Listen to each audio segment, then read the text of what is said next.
విశాఖలో చేపల వేటకు వెళ్లి గల్లంతైన మత్స్యకార కుటుంబాలను పూర్తి స్థాయిలో ఆదుకోవాలన్నారు Visakha fishing harbour workers unions AITUC నేతలు. జిల్లా కలెక్టరేట్ ఎదుట నిరసన తెలిపారు. అనంతరం విశాఖ జిల్లా కలెక్టరేట్కి ఫిర్యాదు చేశారు. ఇదే అంశంపై పూర్తి సమాచారం విశాఖ నుంచి మా ప్రతినిధి నరసింహ అందిస్తారు. విశాఖ సముద్ర తీరం నుండి చేపల వేటకు వెళ్ళిన మళ్ళీ గల్లంతైన మత్స్యకారులు ఇప్పటి వరకు వారి కుటుంబాలకు పూర్తి న్యాయం చేయలేదని Visakha fishing harbour workers union AITC ప్రధాన కార్యదర్శి పలువురు నేతలైతే చంద్రశేఖర్తో పాటుగా పలువురు నేతలైతే విశాఖ జిల్లా కలెక్టర్ కార్యాలయం నుండి కూడా నిరసన తెలుపుతూ ఇదే విషయంపై జిల్లా కలెక్టర్ని కూడా కలిశారు. అయితే పూర్తి స్థాయిలో అంటే ఏ విధమైన వారికి న్యాయం చేయాలని అడిగే ప్రయత్నం అయితే చేద్దాము. చూసుకోవచ్చండి, అది ప్రధానంగా చూసుకోవచ్చు. ఇప్పుడు ప్రభుత్వం తరపు నుంచి కొంత మేరకు కూడా ఆర్థికంగా వారికి ఇచ్చిన ఊరట కల్పించినా కూడా చాలా మంది వరకు కూడా వారు ఆవేదన వ్యక్తం చేస్తున్నారు. మాకు పూర్తి స్థాయిలో న్యాయం జరగలేదని కూడా ఇప్పటికీ కూడా పలువురు అయితే ఆవేదన చెప్తున్నారు. దీనిపై మీరేమంటారు? వారికి పూర్తిగా న్యాయం జరగలేదనేది 8వ తేదీన చెక్కులు పంపిణీ చేసినప్పుడు ఆ బాధిత కుటుంబాలు మంత్రి కొల్లు రవీంద్ర గారి వాహనాన్ని అడ్డుకున్నప్పుడే తేటతెల్లం అయ్యింది. ఈరోజు ఏదో మేము 10 లక్షల రూపాయలు ఇచ్చాం, మత్స్యకారులకి వాళ్ళ జీవితాల్లో వెలుగులు నింపాం, కుటుంబాల జీవితాల్లో వెలుగులు నింపామంటే అది చాలా దుర్మార్గమైనటువంటి ఆలోచన. కాబట్టి మీకు రాష్ట్ర ప్రభుత్వానికి మత్స్యకారులు ఆ చనిపోయినటువంటి కుటుంబాల పట్ల చిత్తశుద్ధి ఉన్నట్టయితే వెంటనే మరింత ఆర్థిక సహాయాన్ని అందించాలి. అంతేకాకుండా ఆ కుటుంబంలో ఉన్నటువంటి పిల్లలకి వాళ్ళు ఉన్నత విద్యను అభ్యసించే వరకు కూడా ఉచితంగా విద్యని అందించే విధంగా రాష్ట్ర ప్రభుత్వం చొరవ తీసుకోవాలి. అంతేకాకుండా ఆ కుటుంబంలో ఉన్నటువంటి వాళ్ళకి ప్రభుత్వ రంగంలోని కాంట్రాక్ట్ బేసిక్ పద్ధతుల్లోనైనా సరే ఉపాధి కల్పించాలి. అలాగే రాష్ట్ర ప్రభుత్వం చాలా ఎన్నికల్లో ప్రకటన ఇచ్చింది. ప్రతి నిరుపేద కుటుంబానికి గ్రామీణ ప్రాంతాల్లో 3 సెంట్లు, పట్టణ ప్రాంతాల్లో 2 సెంట్లు ఆ ఇంటి నిర్మాణానికి కావాల్సిన సరిపడా డబ్బులు ఇస్తామని చెప్పింది. అదే పద్ధతుల్లో వీరు కూడా నిరుపేదలు కాబట్టి ఆ పద్ధతుల్లో ఎక్కడైనా సరే ఒక జాగానిచ్చి ఆ ఇంటి నిర్మాణానికి కూడా రాష్ట్ర ప్రభుత్వం ఆర్థికంగా సహాయం చేసినాడు మాత్రమే ఆ కుటుంబాలకి ప్రభుత్వం నిజంగా చిత్తశుద్ధితో వ్యవహరించి సాయం చేసినట్టు అవుతుంది.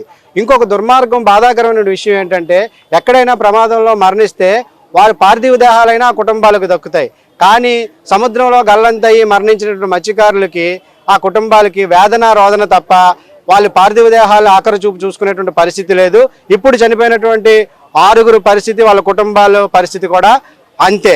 ఇప్పుడు వాళ్ళు లేకుండానే వాళ్ళ కడచూపు చూసుకోకుండానే వాళ్ళ కర్మకాండలు కానివ్వండి, లేకపోతే 9 రోజులు 11 రోజులు నిర్వహించేటువంటి మిగతా తొంతంతా కూడా అదే పద్ధతుల్లో చేశారంటే ఎంత బాధాకరమైన విషయం.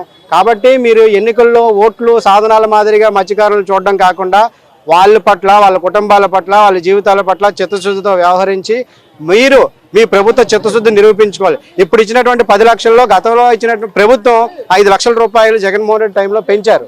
మరి మీరేం చేశారు ఈ కుటుంబాలకి? కాబట్టి మీరు సత్వరమే ఆ కుటుంబాలకి న్యాయం చేయాలనేది Visakhapatnam fishing harbour workers union AITUC తరఫున మేము డిమాండ్ చేస్తూ ఉన్నాం. అంతేకాకుండా ఇప్పుడు డ్రైవర్ కారే చిన్న ఆయన మా యూనియన్ సభ్యుడు, ఆయన దగ్గరికి కూడా హాస్పిటల్లో పోతే వారు చాలా అవాపోతున్నారు. మేము 40 లక్షల రూపాయలు పెట్టి అప్పు చేసి నేను బోట్ కొన్నాను, 2 వేటలు మాత్రమే కొన్ని తర్వాత కొనసాగించిన 3వ వేటలో ఈ ప్రమాదం జరిగిందని నా పరిస్థితి, నా కుటుంబం పరిస్థితి నిండా మునిగిపోయినటువంటి పరిస్థితి ఉంది. కాబట్టి ప్రభుత్వం ఒక విజయవాడ ఫిషరీస్ కమిషనర్ కూడా దీని మీద హామీ ఇచ్చారు.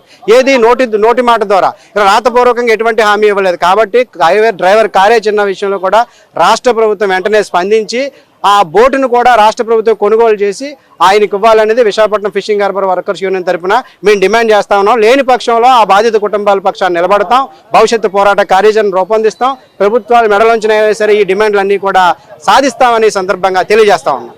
ప్రధానంగా చూసుకోవచ్చు, ఏదైతే గల్లంతైన మత్స్యకారులు గాలింపు చర్యలు కూడా ఆపేశారు. అయితే భవిష్యత్తు ప్రభుత్వం కూడా గాలింపు చర్యలు చేపడుతుంది. వాళ్ళ యొక్క మృతదేహాల విషయంలో కూడా ముమ్మరంగా ఇంకా కూడా గాలింపు చర్యలు మళ్ళీ కొనసాగిస్తామని కూడా పైపై కూడా చెప్పారు. చూసుకుంటే వారి బంధువులు కూడా ఆవేదన రోజు రోజుకి ఎక్కువ అవుతుంది. వాళ్ళకి ఇప్పుడు ఏదైతే బోటు ప్రమాదంలో గల్లంతయ్యారో వాళ్ళ కుటుంబ సభ్యులకు ఆవేదన ఒకటి మాత్రం మిగిల్చిందని ప్రభుత్వం ఎట్టిగా ప్రభుత్వం అనేది న్యాయం చేయలేదు. ఈ చనిపోవడం కూడా ప్రభుత్వ వైఫల్యం మీద చనిపోయారు. ప్రభుత్వం అనుక్షణంలో అంటే ఏదైతే వెంటనే చర్యలు తీసుకుంటే ఖచ్చితంగా బ్రతికేవాళ్ళు. ఈరోజు బ్రతికేవాళ్ళు కూడా ముచ్చుతో పారైనటువంటి కారు చిన్న డ్రైవర్ కమ్ ఓనర్ ఈరోజు బయట బుచ్చితో పోరాడి బయటపడిన తర్వాత హాస్పిటల్లో కూడా ఆయన ఆవేదన ఏంటంటే, నేను బ్రతికి కూడా ఇంత పెద్ద సముద్రాన్ని బంగాళాఖాతంలో ఈజీ మృత్యుతో పోరాడి బయటకు వచ్చాను, ఇప్పుడు నాకు ప్రభుత్వాలే బలవంతంగా చంపేస్తున్నాయి అనేది కూడా వేదన వ్యక్తం చేస్తున్నారు. ఎందుకంటే ఆయన బోటు పోయింది, ఆయన కుటుంబ సభ్యులే 4 చనిపోయారు. ఆయన చూస్తుండగానే వాళ్ళందరికీ పెంచే బాధ్యత కూడా నాకే ఉంది. నేను వాళ్ళందరూ పెంచడానికే బోటు అప్పులు చేసి కొనుక్కున్నాను, వాళ్ళు పెంచే బాధ్యత కూడా నాకే ఉంది. ఖచ్చితంగా నాకు బోటు కావాలంటే ఒక ప్రభుత్వం నుంచి కూడా ఎవరు స్పందించట్లేదు. వాళ్ళ పిల్లల పరిస్థితి అండి, మా కుటుంబాల పరిస్థితిని ఆవేదన వ్యక్తం చేస్తున్నారు. ఇది ఎప్పటికైనా అది అన్యాయం. ఈరోజు ఇంత విపత్తు జరిగినా కూడా మత్స్యశాఖ మంత్రి కూడా చూడడానికి రాలేదు. అయినా మత్స్యకారుడైన కొల్లు రవీంద్ర అనే మంత్రి వచ్చి మత్స్యకార సామాజిక వర్గానికి సంబంధించిన వ్యక్తి వచ్చారు. వచ్చి అంటే మత్స్యకార కుటుంబాల్లో తేటతెల్లం చేసి మంచి భవిష్యత్తుని ఇస్తారు, మంచి ప్యాకేజీని తీసుకొస్తారని మేము భావిస్తే, అతను వచ్చి అధికార పరంగా వచ్చి 10 లక్షల రూపాయలు ప్రభుత్వం ఏదైతే చట్టం చేసిందో చట్టం అనేది కరెక్ట్గా అండి. ఎందుకంటే చట్టం చేసింది ప్రజలకు ఎక్స్గ్రేషన్, అది ధరలకు అనుగుణంగా పెట్టాలి. చట్టం అనేది ప్రభుత్వాలు అది చేయడం కాదు. మీ పెన్షన్ల గురించి, మీ జీతాల గురించి ధర్మాసనాలు చేసి పెంచుకుంటారు చీకటి రాత్రులు. అతను కూడా వచ్చి బాధితుల కుటుంబాలతో మాట్లాడకుండా అక్కడ ఎవరైతే ఉన్నారో వాళ్ళ పార్టీ సభ్యులతో నోట్లలో మంత్రాలు జరుపుకొని వచ్చి అన్యాయం చేసే పరిస్థితి జరిగింది. నువ్వు ఒక మత్స్యకారుడిగా ఆలోచించలేదు, అదే చాలా బాధాకరం. ఖచ్చితంగా మేము ఇప్పుడు కలెక్టర్ గారికి వచ్చి కలిసాం. వాళ్ళ కుటుంబ సభ్యుల్లో 18 సంవత్సరాలు లోపు ఉన్న వాళ్ళందరూ ఖచ్చితంగా చదివించాలని, వాళ్ళకు ఏదైతే ఉద్యోగానికి అర్హత ఉన్నటువంటి వ్యక్తులని, పిల్లలు ఎవరైతే ఉన్నారో వాళ్ళకి ఉద్యోగం ఇచ్చి వాళ్ళ కుటుంబాన్ని ఆదుకోవాలని, చిన్నాను వాళ్ళ 4 కుటుంబాలని కూడా కొద్ది రోజులు వాళ్ళకు జీవనం గడిపే విధంగా వాళ్ళ ఉన్న ప్రభుత్వం తరపున అతనికి ఒక బోటు కూడా ఇస్తే ఆ 4 కుటుంబాలకు కూడా న్యాయం చేసే వాళ్ళు అవుతారని చెప్పి మేము డిమాండ్ చేసాం. దానికి సానుకూలంగా కలెక్టర్ గారు కూడా స్పందించి ఆ త్రిమన్ కమిటీ కూడా చేసింది. కాబట్టి మేము కూడా హార్బర్కి వచ్చి ప్రత్యేకంగా అన్ని వివరాలన్నీ చేస్తాం. అందరితో మీటింగ్ పెట్టి న్యాయం చేసామని చెప్పడం జరిగింది. ఖచ్చితంగా న్యాయం చేసిన రోజే మేము అనేది ఉంటాం, లేదంటే ఉద్యమాన్ని ఇంకో పెద్ద చేసి రాష్ట్ర వ్యాప్త ఉద్యమం చేసి కుటుంబ బాధ్యులకు అండగా నిలబడతామని చెప్పి ఏఐటీసీ తరఫున డిమాండ్ చేస్తాం.